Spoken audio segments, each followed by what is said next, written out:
সময় তখন বেশ পুরনো আর বিকালের বাঁকে। সময় তখন বেশ পুরনো আর বিকালের বাঁকে। বিকিকিনির গল্প তখন ফেরিওয়ালার ডাকে। রং লাগেনি, ঢং লাগেনি, মন লাগেনি মনে। রং লাগেনি, ঢং লাগেনি, মন লাগেনি মনে। তোমার চোখে হারিয়ে যাওয়া অনন্ত নিরঞ্জনে। আমার চেতনা চৈতন্য করে দে মা চৈতন্যময়ী। তোর ভাবসাগরে মিশে আমি হব মা তোর পদাশ্রয়। আমার চেতনা চৈতন্য করে দে মা চৈতন্যময়ী। এই এতগুলো কথা আপনাদের সামনে আমি তুলে ধরলাম, তার কারণ হচ্ছে আজকের এই পডকাস্ট সেশনটা একটু অন্য ধরনের। ওয়েলকাম টু টক টু সম্রাট। আর টক টু সম্রাটের পেজে আমি আজকে সম্রাট আপনাদেরকে সাদরে সম্ভাষণ জানাই। আর আপনারা প্রত্যেকটা মুহূর্তে উদ্গ্রীব হয়ে থাকেন নতুন কিছু ভাবনার জন্য, নতুন কিছু সৃষ্টির জন্য। আর এই টক টু সম্রাটের পেজে অকপট স্বীকারোক্তি, মানে যারা আমার মুখোমুখি বসেন তাদের কাছ থেকে এমন কিছু তথ্য বা এমন কিছু কথা জানার চেষ্টা করি, উন্মেষ করার চেষ্টা করি, যে তথ্যের মধ্য দিয়ে মানুষ অকপট স্বীকারোক্তি জাহির করতে চায়, মনের কথা জানাতে চায়, মনের কথা বলতে চায়। আজকে আমার সাথে যিনি রয়েছেন তিনি হচ্ছেন যে দীর্ঘদিন ধরে একটি পুজো কমিটির সাথে গুরুত্বপূর্ণ দায়িত্বে নিজেকে নিমজ্জিত করে রেখেছেন। আর সব থেকে বড় কথা হচ্ছে যে শুধুমাত্র নিমজ্জিত কথাটা আমরা বলি, কারণ নামে নিমজ্জিত হয়, আবার কারোর কাজে নিমজ্জিত হয়। এই মানুষটি কথায় না বড় হয়ে কাজে অনেকটা বড়। আর আমরা প্রচুর কলকাতা বা কলকাতার শহরতলির কিছু নামি দামি পুজো ফ্রেম আপনাদেরকে তুলে ধরি, তাদের যারা কর্মকর্তারা রয়েছে তাদেরকে ইনফরমেশন দেওয়ার চেষ্টা করি, তথ্য তুলে ধরি তাদের জন্য। কিন্তু আমাদের শহরতলির আনাচে কানাচে যে পুজোগুলো জনপ্রিয় হয়ে উঠছে তার পিছনেও একটা ইতিহাস থাকে। আর সেই ইতিহাসটাকে মেলানোর জন্য আজকে আমি সম্রাট, আমার মুখোমুখি রয়েছে দীপেন্দু দত্ত। আর দীপেন্দু দত্ত যিনি নিজে একজন সমাজকর্মী, আর সব থেকে বড় তার পরিচিতি তিনি মায়ের সেবক। কারণ দীর্ঘদিন ধরে তিনি কর্মযজ্ঞ চালিয়ে যাচ্ছেন তার এই শক্তির আরাধনাকে সাথে নিয়ে। আর কি শক্তির আরাধনা, কি তার কর্মকাণ্ড, সেটা জানার জন্য দীপেন্দুবাবু অনেক অনেক স্বাগত আপনাকে। আর প্রথমত যেটা আমি আপনার শুরুর আগে আমি বললাম যে এই যে পুজো, শক্তির আরাধনা, মানে শ্যামা পুজো, এই যে শ্যামার আরাধনা আপনারা দীর্ঘ বছর ধরে করছেন, আপনি করছেন, তার একটা তো বিস্তার একটা আছে, তার একটা প্রিপারেশন আছে, প্রস্তুতি পর্ব আছে। এই প্রিপারেশন প্রস্তুতি পর্বের জায়গাটা একটু শুনতে চাই। প্রথমত আপনি কোন পুজোর সাথে যুক্ত সেটা একটু মানুষ জানতে চায়, এবং এই পুজোকে নিয়ে সামাজিক কি কর্মকাণ্ড আপনার সাথে যুক্ত রয়েছে সেটাও মানুষ জানতে চায়। বলুন। আমরা আমাদের এই কিশোর সংঘ ক্লাব ব্যারাকপুরে জাফরপুর অঞ্চলে আমরা শ্যামা মায়ের পুজোর সাথে যুক্ত। কালী পুজোই আমরা করি। আমি অন্তত এখন প্রায় তৃতীয় চতুর্থ প্রজন্ম যারা এই পুজোটা করে আসছি। এর আগে আমার বাবা, জ্যাঠা, কাকা এরা এই পুজোটা করতো। বয়স কত পুজোর? পুজোর বয়স আমাদের এবার হলো 65তম বর্ষ। 65তম বর্ষ। তো আমাদের এই পুজো আমাদের 1959 সাল থেকে এই শ্যামা পূজা শুরু হয়। বেশ। তো আমাদের বাবা, কাকা, জ্যাঠা এদেরকে দেখেছি এই পুজোটা করতে। আমরা ছোটোবেলা থেকেই উৎসাহ নিয়ে পুজোর সাথে থাকতাম, তাদের সাথে চালা তোলা, ঠাকুর আনতে যাওয়া, এই সমস্ত করতে করতে আর কখন নিজেকে এর মধ্যে নিমজ্জিত করে ফেলেছি। হ্যাঁ। আস্তে আস্তে আমার পরবর্তী জেনারেশন যারা আমার ভাইরা ওরা আছে, ওরাও এর সাথে যুক্ত হওয়ার পরে এখন আমাদের এই পুজোটা একটা বিস্তার লাভ করেছে ব্যাপকভাবে। এবং এলাকায় মানুষের চর্চার মধ্যে আমরা এসে গেছি যে কিশোর সংঘ একটা নামী ক্লাব এবং মায়ের আরাধনা এরা খুব সুন্দর মতো করে। 2025 সালে যে ভাবনাটা আপনারা ভেবেছিলেন এবারে শ্যামা পুজোর জন্য, সেই ভাবনাটা সম্পর্কে একটু শুনবো ছোট্ট করে। আমাদের এবছরে যে পুজো গেল তাই আমাদের ভাবনা ছিল মা ওদেরও। এই মা ওদেরও কথাটার মধ্যে দিয়ে আমরা বোঝাতে চেয়েছিলাম যে মায়া সবার, ধনী দরিদ্র, কোনো মায়ের কোনো জাত, কোনো অর্থনৈতিক অবস্থা কিছুই দেখে না।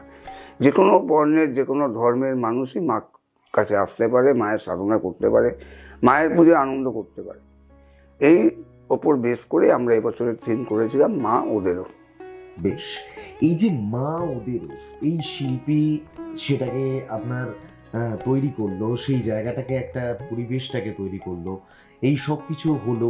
এই যে পুজো প্রত্যেকটা বছর করছেন, আপনি বললেন বাবা কাকার সময় থেকে দেখে আসছে পুজোটা, উৎসবটা দেখে আসছেন, তার মধ্যে নিমজ্জিত হয়েছেন। এই পুজোকে কেন্দ্র করে আগামী যারা প্রজন্ম রয়েছে তাদের মধ্যে উৎসাহ কতটা দেখতে পান? খুবই উৎসাহ। আমাদের এখানে এই পুজোটা শুধু আমরা কতিপয় কটা ছেলে মিলে করি তা না, আমাদের এই পুজোর মধ্যে আমাদের মহিলারা, বাচ্চারা, এমনকি এখন যারা বয়স্ক মানে সিনিয়র সিটিজেন গ্রুপ হয়ে গেছেন, তারাও বিভিন্নভাবে এই মধ্যে উৎসাহ নিয়ে থাকে। কর্মসূচি কি থাকে পুজোতে? কর্মসূচি থাকে আমাদের এই পুজোর আগে, আমরা পুজোর ঠিক 3-4 মাস আগে আমরা আমাদের কর্মসূচি শুরু করি স্বেচ্ছায় রক্তদান শিবিরের মধ্যে দিয়ে। বাহ, আমরা এই স্বেচ্ছায় রক্তদান শিবির জুলাই মাস নাগাদ আমরা করি, প্রতি বছর 20 জুলাই 22 জুলাই এরকম করি। কিশোর সংঘের নামে? কিশোর সংঘের নামে আমাদের সূত্রপাত হয়ে যায় শুরু। বেশ, তারপরে আমরা এই 15ই আগস্টের পরে একটা ভালো দিন দেখে এই শ্যামা পূজার খুঁটি পূজা করি। আচ্ছা, খুঁটি পূজা আমরা আমাদের ব্যারাকপুর রামকৃষ্ণ বিবেকানন্দ মিশনের মহারাজের মাধ্যমে করি। আমরা প্রভাত ফেরি করি খুঁটি পুজো। বাহ, এই প্রভাত ফেরিতে আমাদের শুধু ক্লাবের না, এলাকার সমস্ত মানুষ, সমস্ত মহিলারা আমাদের সাথে প্রভাত ফেরিতে অংশগ্রহণ করে।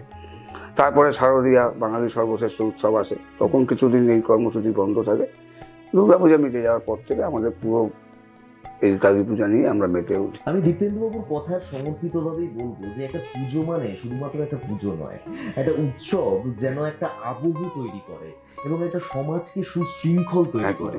এই যে এত নবপ্রজন্মের মানুষ, পুরনো প্রজন্মের মানুষ সবাই মিলে একসাথে মিলিত হয়েছে, নতুন পুরাতন মিলে, বাড়ির মহিলারা একসাথে নিমজ্জিত হয়ে কাজ করছে সবাই মিলে, কেমন লাগে এটা? খুবই ভালো লাগে, খুবই ভালো লাগে। এবং আমাদের এই পুজোয় কিছু ধারা আছে যেগুলো ঐতিহ্য বলা যায়, যেগুলো আমরা বহন করে চলেছি। এবং আমরা মায়ের পুজোর পরের দিন বা তারপরের দিন আমরা 50 জন আর্ত মানুষকে, যারা একটু সমাজে পিছিয়ে পড়েছেন আমাদের থেকে, তাদেরকে আমরা শীতবস্ত্র প্রদান করি। কিছু বাচ্চাদেরকে যারা একটু পথ শিশু, তাদেরকে নিয়ে এসে আমাদের পুজো মণ্ডপে আমরা আমাদের বাচ্চাদের সাথে মিলিয়ে একটু আনন্দ দেওয়ার চেষ্টা করি। প্রত্যেকটা বছর চলে আসে? প্রত্যেকটা বছর মানে আমরা ফিরিয়ে ভাবনা চিন্তাগুলো একদম। কিন্তু এই বস্ত্র বিতরণ, শীত বস্ত্র বিতরণটা আমাদের দীর্ঘ 59 সাল থেকে যে শুরু হয়েছে, আগের 64 বছরও হয়েছে, এবছর মানে দীর্ঘ এই যে 65 বছরের ইতিহাস, আত্ম মানুষের যে এই কম্বল বিতরণ, বস্ত্র বিতরণ, এটা আমরা করেই যাই। উৎসব মানে এই যে আপনাকে বললাম যে উৎসব মানে যে শুধুমাত্র পুজোটা করব সেটা কিন্তু নয়। উৎসব মানে সামাজিক কর্মসূচি, যেমনটা দীপেন্দ্রবাবু বললেন যে রক্তদান শিবির এবং বস্ত্র বিতরণ এবং সমাজের সেই প্রান্তিক মানুষদেরকে, তাদেরকে পুজো দেখানো, তাদের কাছে একটা আলাদা উন্মাদনা সৃষ্টি করা। দীপেন্দ্রবাবু, একটা বিষয় হচ্ছে যে একটা উৎসব করতে গেলে এই যে সহযোগিতা, মানুষের সহযোগিতা, পারিপার্শ্বিক সহযোগিতা, সেটা তো অবশ্যই পান, কিন্তু এই যে উৎসবের পরিকাঠামোর দিকটা, এই পরিকাঠামোর দিকটা কবে থেকে আপনারা ঠিক করেন? এই কমিটি একটা উৎসব তৈরি হবে, আপনারা শ্যামা পুজো করবেন, সেই প্রি প্ল্যানিংটা কবে থেকে শুরু করেন? খুঁটি পুজো তো আমরা জানলাম যে 15 আগস্টের পর থেকে আপনারা করছেন, কিন্তু তার পরিকল্পনা একটা তো, এটা তো একটা অনেক বড় ব্যাপার। একদম। হ্যাঁ, সেই প্ল্যানিংটা কিভাবে? এই প্ল্যানিংটা আমাদের, যেমন আগামী বছরের পুজোর প্ল্যানিং আমাদের 27শে ডিসেম্বর হবে। বাহ, মানে আমাদের এই বছরের কালী পূজা হয়ে যাওয়ার পরেই আমাদের পরবর্তী বছরের পরিকল্পনা আমরা শুরু করে দিই। কি আমরা থিম করব, কোন ভাবনাকে আমরা আমাদের মধ্যে এবার নিয়ে আসবো, এই আমরা একদম এইবার এই চর্চার মধ্যেই থাকবো। এটা আমাদের ডেইলি রুটিনের মতো হয়ে যায় যে সবাই কর্মক্ষেত্র থেকে ফিরে আসার পরে আমরা এই কালী পূজার, আগামী বছরের কালী পূজা নিয়েই চর্চার মধ্যে থাকবো। আর সহযোগিতা বলতে, সহযোগিতা, অর্থনৈতিক সহযোগিতা ছাড়া তো কোনো অনুষ্ঠানই সম্ভব নয়। একদম সহযোগিতা তো আমরা পাই, এলাকার সকল মানুষ আমাদের দুহাত তুলে আশীর্বাদ করেন, ব্যবসায়িক প্রতিষ্ঠানরা আমাদের সাথে সহযোগিতা করে। সবচেয়ে বড় যে সাপোর্ট, মোরাল সাপোর্টটা একটা দরকার। মোরাল সাপোর্ট আমাদের এলাকার মানুষ আমাদেরকে মানে একদম সর্বদিক দিয়ে আমাদের সাথে সহযোগিতা করে। এখানে কোনো কে আমাদের কিশোর সংঘের সদস্য, কে আমাদের সদস্য না, এই কোনো ভেদাভেদ নেই। আমাদের এই কটা দিন, এই কালী পূজা সংক্রান্ত যে দিনগুলো থাকে, পাড়ার মানুষ একদম মানে সমস্ত দিক দিয়ে আমরা সহযোগিতা করে আনন্দে মেতে ওঠে। দীপেন্দুবাবু, এখানেই আমার একটা কথা, বর্তমান সময় পাড়া কালচারটা ভাঙছে। একদম এটা এটা আপনি একজন বয়োজ্যেষ্ঠ মানুষ, আপনি উপলব্ধি নিশ্চয়ই করতে পারছেন। প্রচুর জায়গায় দেখা যাচ্ছে যে মানুষ পাশাপাশি আড্ডা দিচ্ছে, কিন্তু তারা ফোনের মধ্যে, টেকনোলজির মধ্যে ব্যস্ত হয়ে পড়ছে, ব্যস্ততা তাদেরকে ঘিরে ফেলছে। এই জায়গায় আপনাদের মতন মানুষরা, যেখানে আপনি বলছেন যে নবপ্রজন্ম ধরে রেখেছে এই জায়গাটাকে, উৎসাহিত রয়েছে, এটা আপনি কি বার্তা দিতে চান, যা যা দেখে আরো অন্যান্য যারা পাড়ার মানুষেরা রয়েছেন, পাড়ার প্রজন্মরা রয়েছেন, তারা ইন্সপিরেশন হবে, ইন্সপায়ার হবে তারা? একদম। আর এমন কি বার্তা দীপেন্দ্র? না, আমাদের এখানে আমাদের পাড়াটা আমাদেরকে একটু এক্সটেন্ডেড ফ্যামিলি মনে করি। মানে আমার এক্সটেন্ডেড ফ্যামিলি হচ্ছে আমার পাড়া, আমার ক্লাব, এবং আমাদের মধ্যে সেই আত্মিক যোগাযোগটুকু আছে। আমরা সবাই এই টেকনোলজি নিয়ে, টেকনোলজি তো এখন একটা ভিত্তি, এটা যেরকম কর্মক্ষেত্রেও লাগে, এন্টারটেনমেন্টেরও লাগে, কিন্তু কিছু একটা সময় যখন আমরা একসাথে থাকি, আমরা বা আমাদের পাড়ার মহিলারা তাদের গণ্ডির মধ্যে, আমরা যখন সবাই তাদের গণ্ডির মধ্যে থাকি একসাথে, আমরা টেকনোলজির মধ্যে না গিয়ে নিজের কথাবার্তার মধ্যে থেকেই নিজের আত্মিক সম্পর্কটাকে আরও আমরা মজবুত করার চেষ্টা করি। এই জন্য আমাদের এই এলাকার মধ্যে এইটুকু একটা যোগাযোগ আছে। মানুষের বিপদ আপদে, মানুষের সুখে দুঃখে একে অন্যের প্রতি ঝাঁপিয়ে পড়ার যে একটা জিনিস আস্তে আস্তে অবক্ষয়ের দিকে চলে যাচ্ছে, আমরা এখনো দায়িত্ব নিয়ে সেটাকে ধরে রাখতে সক্ষম হয়েছি। এটা আমাদের একটা গর্বের ব্যাপার। পুজোর যত পডকাস্ট সেশন হয়েছে টক টু সম্রাটের মধ্যে, তার মধ্যে একটা প্রশ্ন বর্তমান ছিল, সেটা আমাদের দর্শক বন্ধুরা খুব ভালো করে জানে। সেই বিষয়টা আপনাকে আমি সামিল করছি, তার কারণ হচ্ছে যে এই বিষয়টা সম্পর্কে আপনার মতামত অত্যন্ত গুরুত্বপূর্ণ, কারণ আপনি একজন গুরুত্বপূর্ণ কর্মকর্তা। এবং তারই সাথে আরও একটা বড় বিষয়, সেটা হচ্ছে যে বর্তমান সময়ে একটা থিমের প্রবাহমান চলছে। আমরা প্রত্যেকেই জানি যে ট্রেন্ডিং একটা থিমের একটা ঘন ঘটায় সবাই সামিল হচ্ছে, কিন্তু কোথাও গিয়ে কি থিমের সাথে, এই থিমের প্রবাহের মধ্যে সাবেকিয়ানা পুজোটা হারিয়ে যাচ্ছে?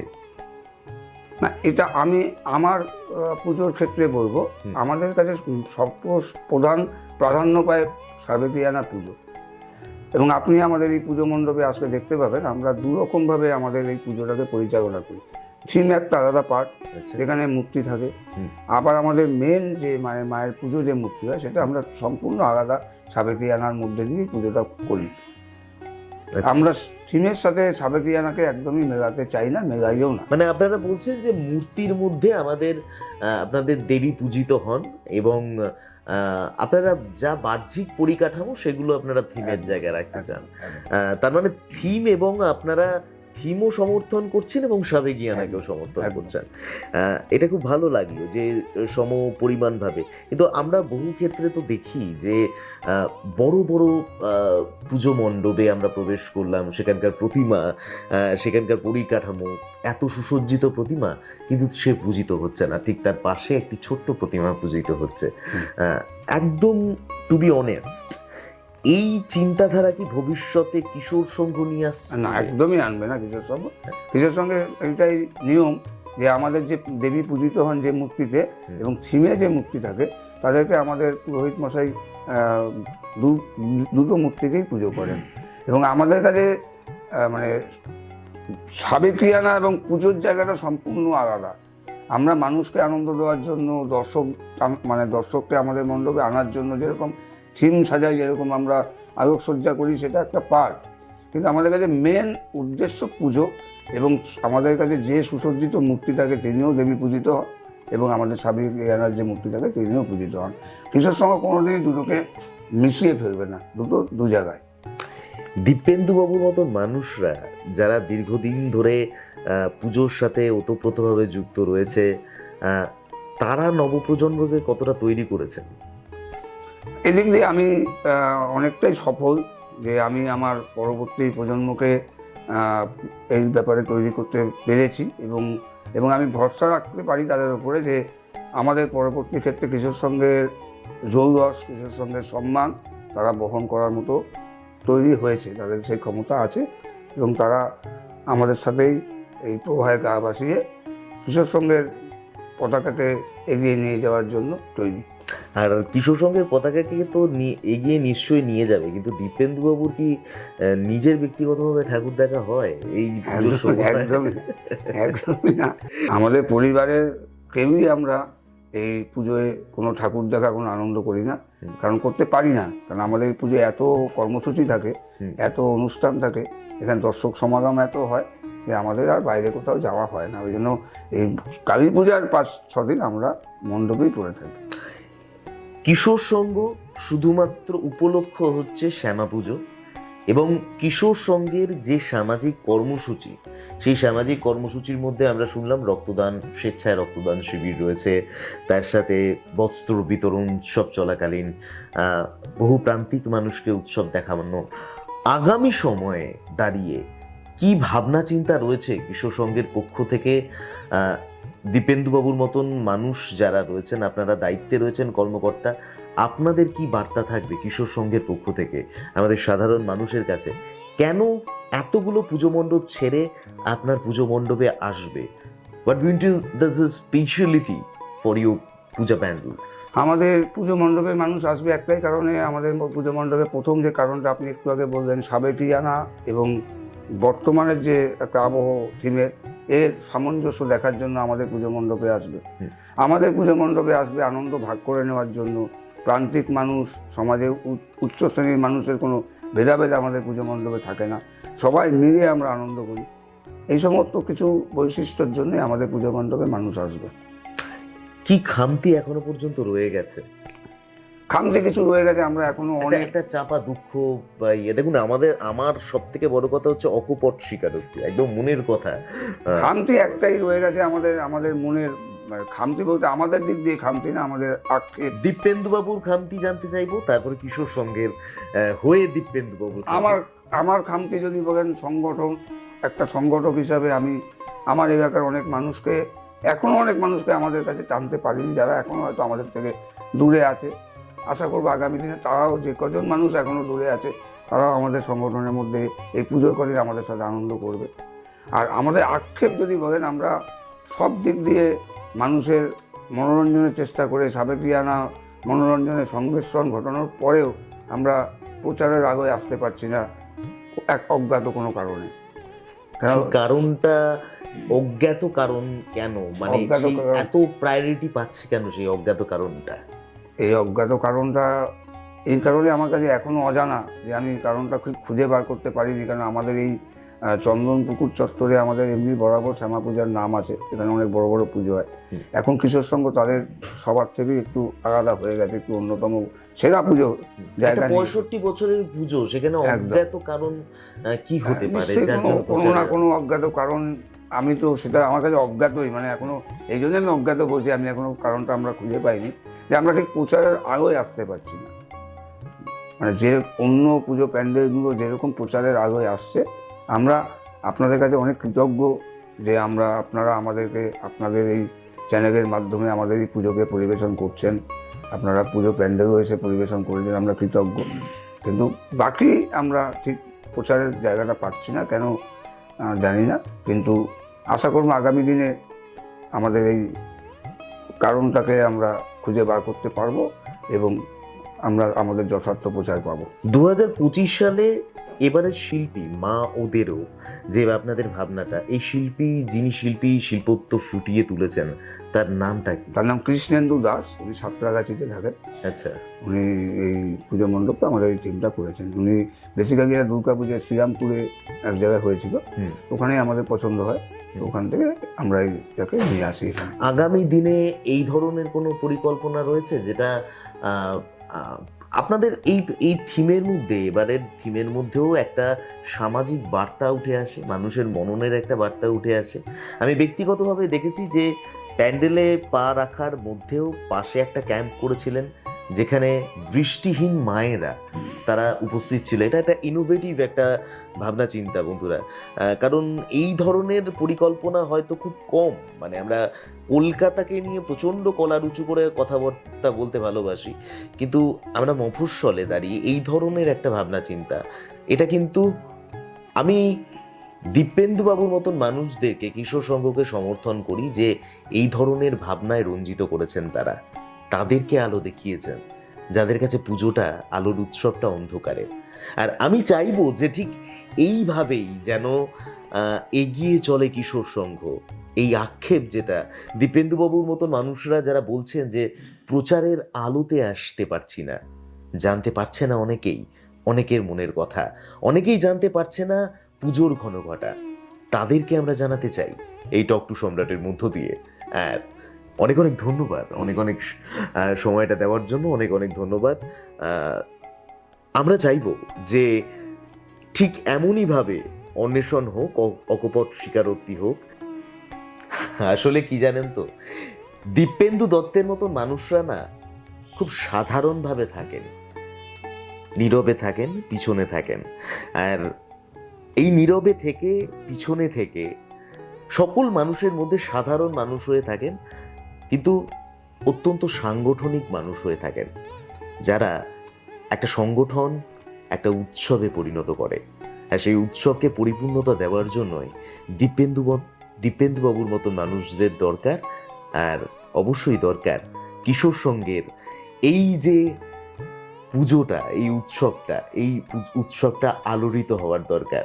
কারণ বারবারই তিনি তার একটা আক্ষেপে প্রকাশ করেছেন যে প্রচারের আলো, আমরা চাই যে প্রচারের আলো আরও প্রস্ফুটিত হোক এই কিশোর সংঘের উৎসবের মধ্য দিয়ে, কিশোর সংঘের কর্মসূচির মধ্য দিয়ে। অনেক অনেক ধন্যবাদ দীপেন্দুবাবু এতটা সময় দেওয়ার জন্য, মনের কথা বলার জন্য। আর ঠিক এমনই কথা, এমনই অকপট স্বীকারোক্তি আপনার কাছ থেকেও শুনতে চাই। তাই টক টু সম্রাটের আড্ডায় আরও একবার আপনাকে স্বাগত জানাচ্ছি। ভালো লাগলে ভিডিওটাকে ফলো করুন, সাবস্ক্রাইব করুন আর একটা ছোট লাইক করুন। ভালো থাকবেন।